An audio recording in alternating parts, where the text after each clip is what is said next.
Well, Tuesday's election day. It's town meeting day across the state, but it's also a big election in the Executive Council to replace the venerable and late Ray Burton, a longtime counselor from Bath, moderate Republican who's very popular not only in the North Country but in the entire, upper third of the state of New Hampshire. Many people considered him the deputy governor, someone who was very popular and probably could have had an even greater political career had he decided to move on from the Executive Council, but he never did, and performed a great service for the state. It can be tough to fill his shoes. There's two people trying to do that.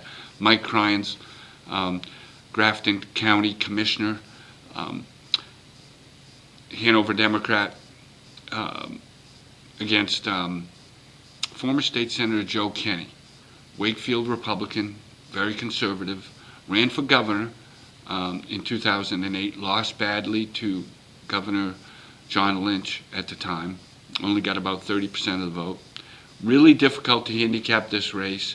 Part of the reason is because it's on town meeting day, turnout is really an unknown. A special election like this, you really would expect that there wouldn't be a large turnout for an office like Executive Council. Walk down Main Street in any New Hampshire city and ask 10 people who their executive counselor are, and probably 9 of them can't tell you. So we really don't know who's going to show up. If you tell me who's going to vote, I'll tell you who's going to win. And in this race, given that it's town meeting day, that would tend to favor a more conservative candidate, such as Joe Kenny. But Mike Cryans has had a really aggressive race. He's raised more money. He's got the Democratic Party establishment behind him.